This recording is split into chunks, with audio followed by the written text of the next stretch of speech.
Winning Edge Investments. Start betting like a professional. Chances are you're about to lose. And from Winning Edge Investments, Dean Evans joins us on a Friday morning. Always great to catch up with you, Dino. Good morning to you. Yeah, good morning, Gareth. Great to chat. It's going to be a terrific day tomorrow, I think, at Rosehill and Moonee Valley especially. It was interesting having a chat to Moonee Sidon just then, and as Sean Patterson pointed out, it was a passionate Moonee Sidon defending his track.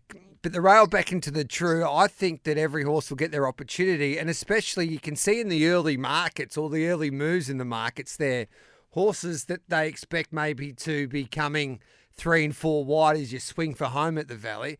They've been back there ahead of tomorrow's meeting. Yeah, and Marty made a good point. I mean, at the end of the day, as punters, we need to assess each track on its merits, and they're all different, right? The way Moonee Valley plays versus Caulfield versus Flemington are very different, the same as Rosehill and Randwick, and they've all got their traits.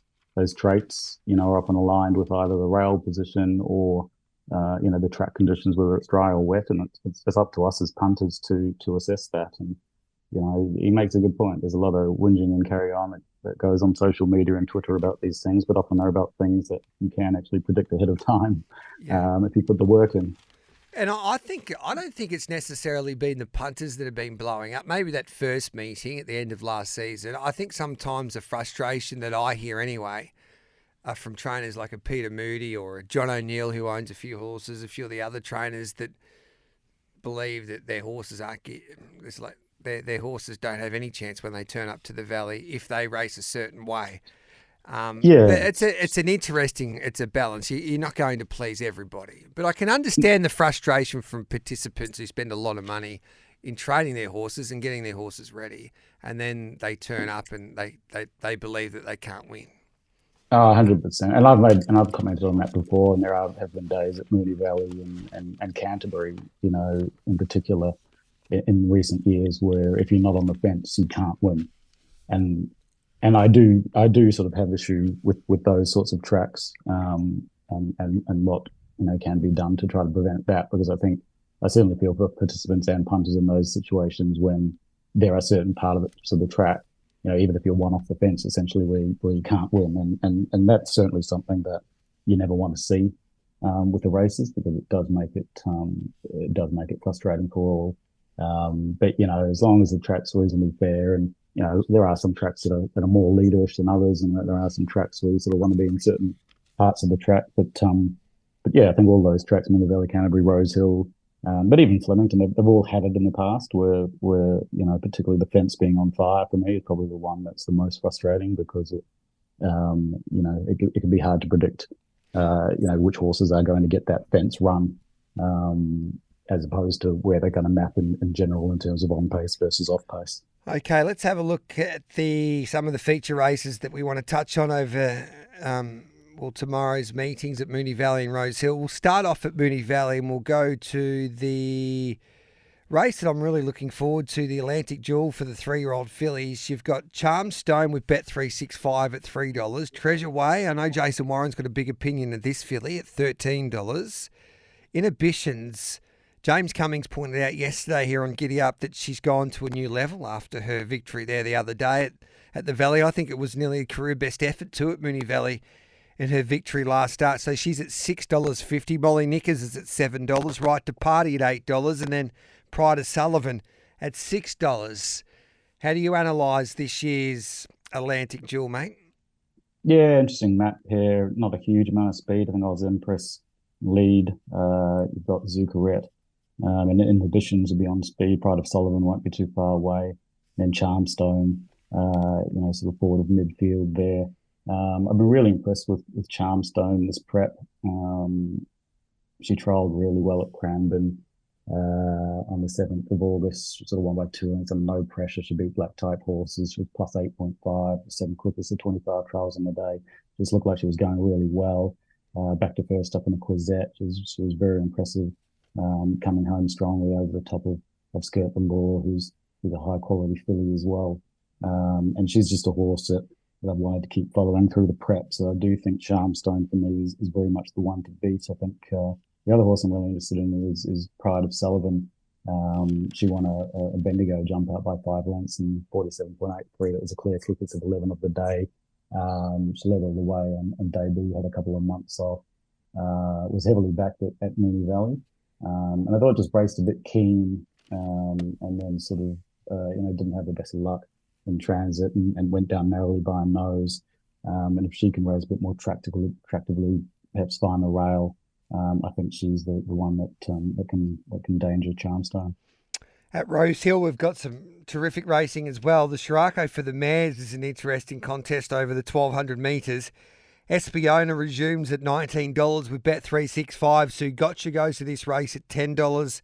Sunshine in Paris, we know she's very good. She's first up this preparation at $8.50. James Cummings has been bullish on Zapateo in preparation for her first up assignment. We thought it might have been last week in the Concord, but then she trolled nicely on the Monday, and she heads to the Scirocco. She's at $2.30. IME at $3.20. And Queen of the Bulls at a big price here at $10.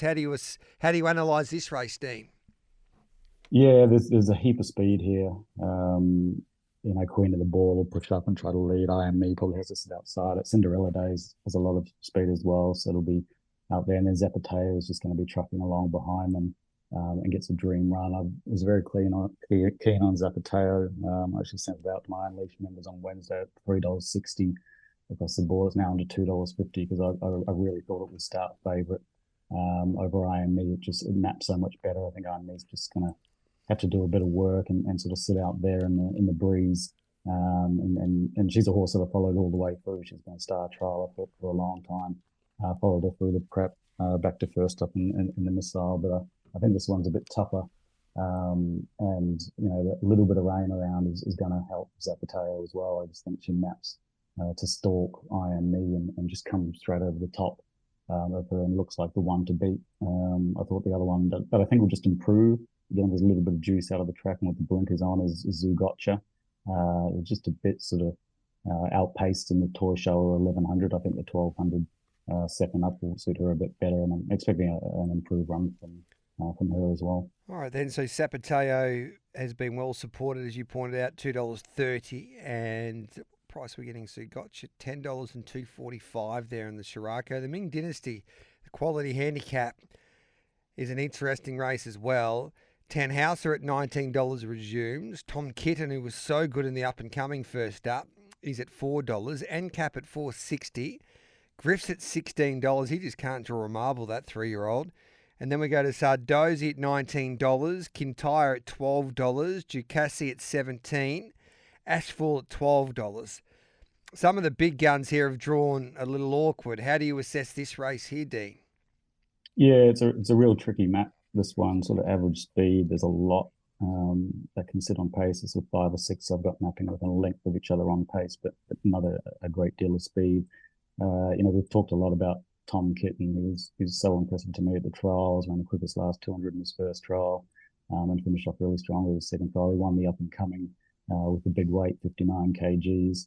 I think again the map's hard here, but I'm struggling to find anything I really want to back against Tom Kitten. I think as long as they're swooping, again, if there's a bit of juice out of the track, that's going to suit them even more. And as long as they're okay to swoop, I just think this horse is flying. Tom Kitten is really going to be the one to beat. If there is an advantage to the inside gate, I think NCAP has been really, really impressive. The sectionals that this horse is running, closing are exceptional in all 3 runs this prep. So he's a horse with a heap of talent. And what I'm interested in watching for the future is a horse called Ashfall that I followed closely from the trials. He ran third to King Colorado on debut and then won really impressively at Hawkesbury, finishing strongly. His trials, his prep have been really quiet. So it's been hard to assess sort of where he's at. But I'm just interested in watching Ashfall because I do think he's a talented colt for the future. So watch Ashfall, but Tom Kitten and Cap, definitely Tom Kitten, the horse to beat in your eyes there in the Ming Dynasty. Don't go anywhere, Dean. We'll take a quick break with Dean Evans here on Giddy Up on this Friday morning, thanks to Winning Edge Investments. Straight after this, we'll preview the featured 3-year-old race there. Having a chat to Dean Evans from Winning Edge Investments, and he joins us now once again to have a chat now about the run to the Rose, Dino, which has been a race that has been dominated by Godolphin. Looking back in history, In Secret, Adamo, Bivouac and Astern. And my mail is the driver's gone down with an injury. But I think, and we had a chat to James Cummings there yesterday, Cylinder is absolutely flying. To me, he just looks awfully hard to beat here, doesn't he? I know he's into $1.90 now. He's nice and short. Yeah, look, it's this is always the key lead up to the Golden Rose. The winner very often comes out of this race. I think with the map, you've got the two favourites, Cylinder and Libertad. I've got the map in 1-2 on a really slow speed. So it's going to be extremely difficult for anything to run past them, I'd suggest. And if anything does manage to run past them, then I'd say that Colt will be the favourite for the Golden Rose. But look, I think Cylinder is something on the beach. Is also we've followed closely from his 2-year-old year. He looked really good in both his trials ahead of this prep, but they were both in slow time. But his closing sectionals were, the best of the day on both occasions. The Vane is a funny run. It was a pretty slow time overall. His closing sort of 200 was the sixth quickest of the day, but it's still a little bit. It was still a bit of a funny run, sort of on paper. Libertad has done nothing wrong. 3 runs.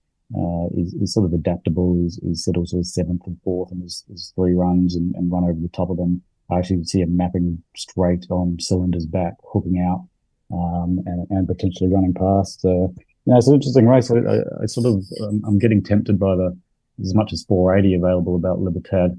Sort of 440 to 480 across the board, and I'm almost leaning towards backing Libertad and then just saving on Cylinder. Okay. I might get close to even money, and it just almost looks like a bet in 2 this race. And sometimes on those occasions, I think Libertad's just a bit closer. Should be closer in the market to Cylinder than he is, and sometimes it's a free bet to nothing. And you've got 2 horses on speed that clearly rate on top. I can see Libertad really breathing down Cylinder's neck, and he's going to give him a big threat. I'll ask you this question before we say goodbye.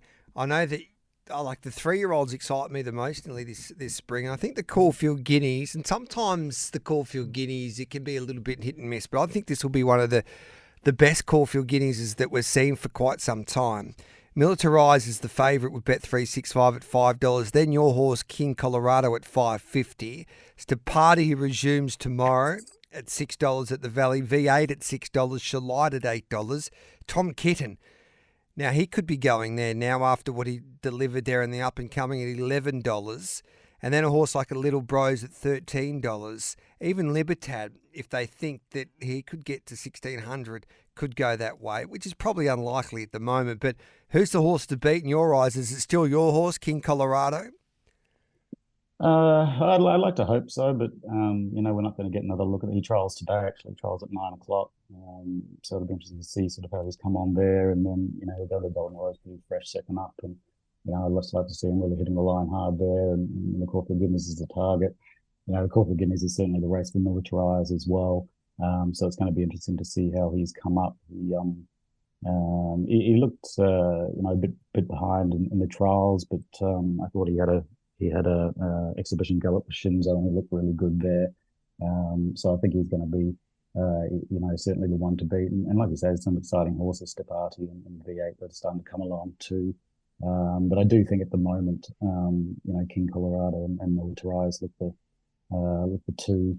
But we need to see sort of their next start runs and how they've progressed. And like you say, I think Tom Kitten's kind of the smoky. I still just think he's absolutely flying this prep, and he's the one that's standing out from the race brigade. And Dino, for all of our listeners, we can head to winningedgeinvestments.com and just head to the membership page. You type in SEN and you get a lifetime 50% of the membership for the rest of your life, of course. So it's the best value that you can, as I keep on saying each and every week, it's the best value that the punters can get each week. So, and it's pretty easy to do.